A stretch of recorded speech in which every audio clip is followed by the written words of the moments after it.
Welcome to the Sticky Microphone Podcast with your host, the most interesting Indian man in the world, J. Dylan Madhav. Okay. So, ladies and gentlemen, welcome to, as you can see in my fantastic studio on my great background, the Sticky Microphone Podcast with your host, myself, J. Dylan Madhav. And yes, that is supposed to be some sort of minion likeness of myself. I'm being joined today by my guest. We just call him Mr. T. Likes to be a little anonymous. It's just very suspicious, but he's just like that. So, Mr. T, thank you very much for joining our podcast today. It's an honor. What would you like to talk about? You have a wide variety of subjects that you're into. You're one of the most diverse brown people Yes. that I know after myself. So, I'm brown. that is a fact, actually, yeah. So, what would you like to talk about? Well, first of all, it's an honor to be. Can I call myself the first guest? You can. You are the first guest of the first show. Years from now, when you're gonna This be in is, your Hollywood studio uh, with your, the podcast live from Beverly Hills. We're gonna look back and this is me, Ty, Mr. T, I should say, is the first guest. But first of all, it's an honor to be here, and great to see you. And I like to talk about a variety of things. Starting from what's going on out there in today's world to women. Women? Women. Yes, Is that a good subject? What about women exactly? Are they fascinating? Do you find women fascinating? I find women fascinating. At the same time, I'm just gonna paraphrase Stephen Hawking. There's a recent interview. Actually, You're paraphrasing. Yeah, okay, there's a joke in there somewhere, but we'd be in poor taste. It's actually, what he said. Women are, to him, this is still most mysterious creature out there. Really? He still, he solves all your astrophysics. Is God out there, the theoretical mathematics and all that stuff, but he still can't figure out women. That's deep. So. He may spend his whole life studying this fascination of women and try and put women into some sort of physics concept, and then eventually just die and go, no, exactly. If you wrote a mathematic equation that goes across the whole chalkboard, we figured it out. Okay, square root, exactly. Okay, what makes women happy? No. Exactly. I had a whole career, just we never got that one taken care of. Oh, come on now, Jay. No. You got some stories about. No, I have no stories. No. I like to hear my bad dating stories. Oh, come on, those are not bad. Well, let's see. Bad dating stories. Everyone has them. I guess one thing that surprised me when I came back out to Dallas from Los Angeles in 2009 was that women here in Plano, so not even Dallas, in North Dallas suburbs, I found them to be very pretentious and somewhat materialistic. And now keep it. And I'm coming from LA and the Beverly Hills area and the Hollywood area, so I'm very used to that actually. So I was surprised and also disappointed, to be candid, that I was encountering that here. So to find, look, if someone has happens in LA, this happened to me in fucking Plano, right? Yeah. If you sit at a bar, you have a blind date, okay, you go there, you spend some time. She starts talking about her Pilates class for an hour. That's a bad sign, okay? That means, okay, there's no date two. It's a signal. There's a problem. Mm-hmm. Pilates should be a 7-minute conversation at most. Not an hour, right? It's kind of like if a female's on a date with an Indian guy and he starts talking about laptops. It's for an hour, really? Yes. That's okay. There's no date number 2. That's bad date. Add one to the board. Honestly, actually, one time I was at a sports bar with a couple of my friends, and it was back in Arkansas. It was back in college days, to be honest with you.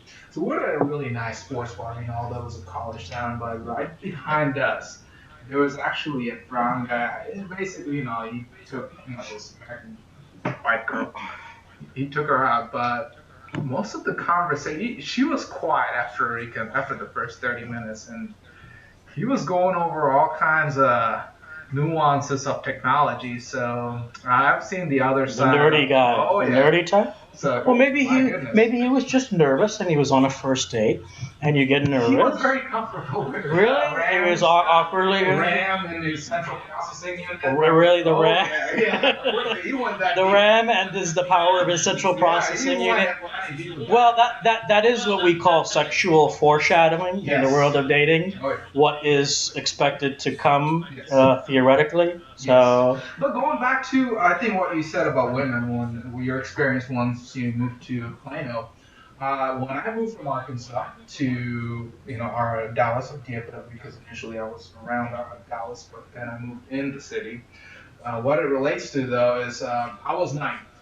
I thought that women are open and nice and forget. I mean the opposite of pretentious. I didn't even know that word. why did you Right? think that way? I was like, Because women in Arkansas are just different they're like that. different, but I'm not trying to criticize or anything. It's just a different scene over there in terms of dating, and especially someone in their 20s, I should say. It's a bit way more conservative. And coming here, I thought it's a big city because I looked at Dallas as a city. It is still it is a city, but I mean, as I got to know the town more about women and other things, it's yeah, I can kind of agree with him and me being at this age, you gotta put on the hat which kind of plays and kind of sets there in consciousness that the conservative side, you like to say. So yeah, that kind of it was like a curveball to me. So I had to adjust, and I'm still, I guess, adjusting. I'm still new to the town. Um, so I agree with you. But you mentioned something very interesting because the difference between you and me, obviously there's an age difference, right? So you're in your 20s and I'm in my 40s. Okay. And I have been previously married for a decade and divorced, and you have never been married. So, and we're both ethnic minorities. And now living, Brown pride. yes, brown pride. So now living in Dallas or North Dallas or, you know, this city in the suburb, we have like some similar experiences and some different experiences, you know. And I think there are some similar experiences, but maybe we're looking for different things because we're at a different place in our life. Yes. Or am I wrong about that? Maybe you're looking No, like you're I right. want to get married and start a family and I want to do it soon. No? No, I'm coming from well, you're coming from LA. Yeah, you're coming from LA. I was coming from Arkansas.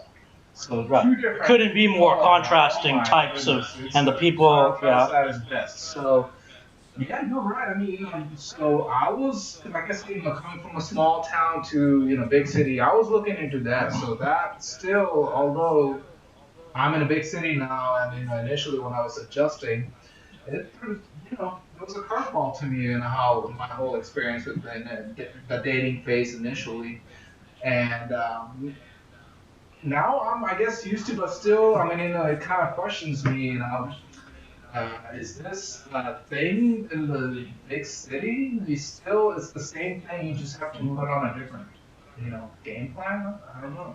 But let's say you were in a city like New York or San Francisco, Yeah. and maybe you've never lived in a place like that, but you know where I'm going with this. You visited, Yeah. but you know there's a big city mentality. Yeah. It's not just for the men or for the younger. Yeah. I mean, just not just for the women or for the younger women. Everyone who lives there has some different way of thinking because of the city and the circumstances and the environment. So, like LA and New York would have some big city mentality and phenomenon related to that.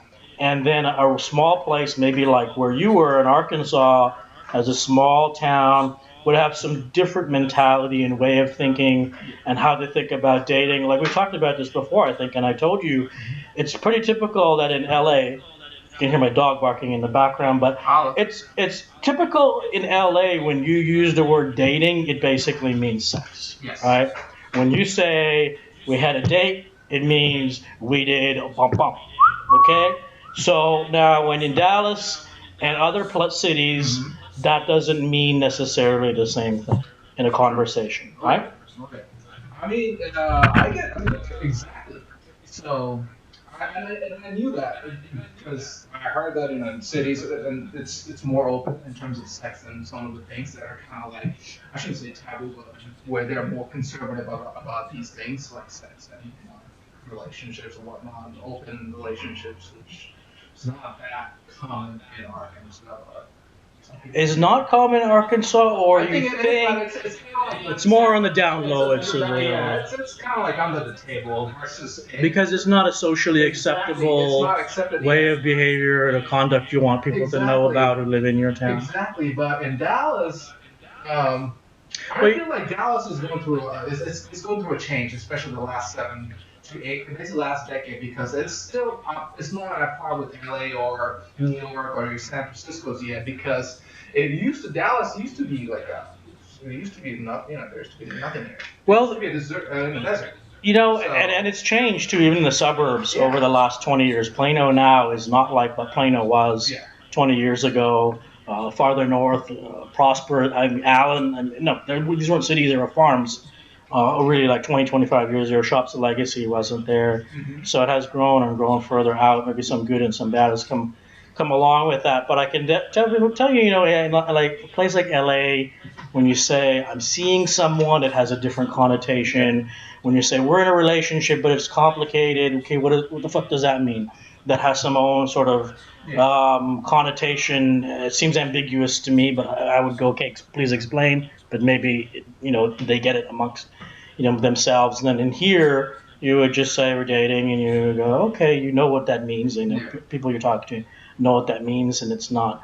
But that now, there's a whole other thing where you have like a swingers crowd, which is pretty big in Texas, from what I hear. Yes, And in it is. California, I don't know what they call it, California swingers, is like or the if that's in the capital. kind of an old, outdated term now. But It is. um, One of my favorite TV shows, actually, it's on issue Californication.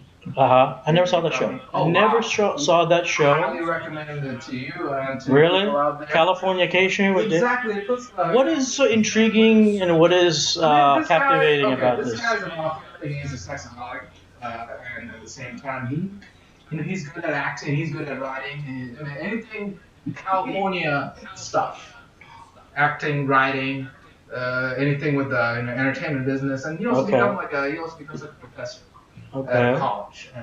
So things of that nature, and then plus he's partying up with the rock stars, and of course the swingers parties. He's always up Okay. there and just making out with all these different wives. So yeah, that once when you're talking about swinging, it reminded me of Californication. But the way you describe that is sort of, and this is again not having really seen the show or Yeah. being getting the whole concept of it, Okay. to be honest with you. But maybe it's not like my form of entertainment. Mhm. But the way you describe it sort of glamorizes that person, his lifestyle, and you go, oh, I want to be that guy. Is that when you watch that show? Is that how It kind guys? of that, and then overall, like we're talking about California and LA, it glamorizes Huh? that LA too, and There is a Californian and yeah, beach sort of lifestyle, yeah, right? it kind of puts that whole thing into perspective. But Or one thing I'll tell you though, but I like people to just check out the episodes. It could be too much for you, or it could be they great. either know they like it But it's a or they good. don't The like it. storyline is good. It's not very cheesy. Okay. I've seen a few movies that like indie movies, kind of like that, but it didn't really provide me any sort of entertainment. But this is well written, well directed. Actually, it's directed by David DeCalvin. He also wrote it too because Okay. it's on his life experience. So these are your true Hollywood slash people from different parts of life in Hollywood. How they Okay. all come Right. together. Your I high wonder. professors, so your actors, your writers, your managers. It's a very interesting show. It kind See, I of wonder how they came up with the idea for the show and then it ended up becoming successful yeah. because that insider view of the entertainment industry, Yes. I would think in today's, this year is sort of passe Yeah. and really over pushed. hmm To me, I would think that might be a show that would have worked in the 80s or 90s, but not today. Well, But obviously, it was a successful it show. is a successful show. And let me backtrack a little bit. But also one main thing, to be honest with you, the show focuses on is the how it impacts the family life. It's because it's not only about Okay. David Duchovny. Like the character and the actress, they have a daughter, and basically the whole. I think it was like 8 or 9 seasons. I mean, it's basically this daughter was what 4 years old till Yeah, then she grew she went to throughout. college. I mean, it went all the Okay. way up there, and so how she developed because how she went through a phase, when she first had sex. Although David Duchovny as a character, he's a sexaholic, but at the same time he's a conservative father. Right. I mean, things like that. Multiple roles he has to play in Exactly, real and life, and they're at odds. how it impacts. Morally, there's a Yes, conflict. exactly. So actually, maybe you don't look at a person like him and go, "Hey, I want to be that guy and has his life," because actually, you see, there's a lot of struggle. There's a lot of moral Thank you. conflicts. I was actually There's a lot of yeah. bad that goes with the good, if you Yeah. want to label it as good. Yeah, it's a lot So of it shows you how a life can be complicated yes, by just following always these needs and desires. yes, See, when you talk about, so my understanding the show is, I mean, his character anyways is based on obsession, and so it's sex addiction, yes, right? So clinically, from a psychological perspective, he has a mental health disorder, yes, just like someone who is depressed or suicidal or extreme anxiety or any number of other, or bipolar or any number and of other. drugs and So, alcohol. and yeah, drugs and alcohol, Yeah. which is oftentimes part of, in the picture, in the circle, in the lives of those people too, right? So addiction, actually, the drugs plays another factor into this. And now he's a father and he's raising this and he's trying to every day sort of have some semblance of a life to be a father and a husband or ex-husband and role model and this and that. So just me trying to describe that much to you is like stressful for me. I think about it and I go, Yeah. God, what a fucked up, stressful life. But there are a lot of people who live like that in that situation with that much, I think of it as sort of chaos around them, Yeah. mental chaos, right, day and night about what should I do, not do, and it's not a matter of logic all the time because what you think, there are things you shouldn't do. We all know this, and we still have a compulsion to do it because there's a desire or there's some ingrained behavior or neuroses that drives you to that, right? Yep. So that's what I mean. The, yeah, it has. I mean, trust me, the show has a lot of. What can I say? It has a comedy side, and also the dark side. The dark side of the It movie. sounds, But yeah. I mean, It's not all just roses and exactly. Just because chocolate, you right? live There's on, a dark, yeah, you live in Hollywood and doesn't even mean. for that character is the I main mean, character. I mean, as a guy, okay, this guy's getting laid every night, but at the same time, when he wakes up, he has to Okay, face his daughter and he's doing right. everything. So that's a good. So, So isn't that a good contrast in a way? You have a lesson there, right, for life. exactly. You have a balancing. How should I phrase it best? You have something someone would seem as positive and envious of, and then Yes. you have something someone sees as a weakness or negative quality, Yes. and they're both playing within this individual. And there's a conflict Yes. between the two. So it's a lot of mental anguish for an individual like that, isn't it? Oh yeah. Which a lot of us have in varying degrees, if we're being honest, right? Yep. That's true. Well, Jake, can we take a little break from that topic? I see a beautiful cup over here. I mean, this is the first time of the show, but Now that I get a good look at that, that is a beautiful it's a cup. beautiful cup. The Sticky Yeah, Microphone Podcast. I have two I'll do cups. the plug over here, but will this be out? I have the same cup. Yeah. Well, will this be out for the The public? Sticky Microphone Will it be on Podcast. sale down Well, the road? let me see how good this water is. Oh, okay. How good is the water? The holy water, I should say. This is the best. I shouldn't say this is the best tasting water. This water does taste better in this cup. I will admit to Yeah. that. I'm gonna All right. forget drinking out of the bottle. I'm gonna drink a cup.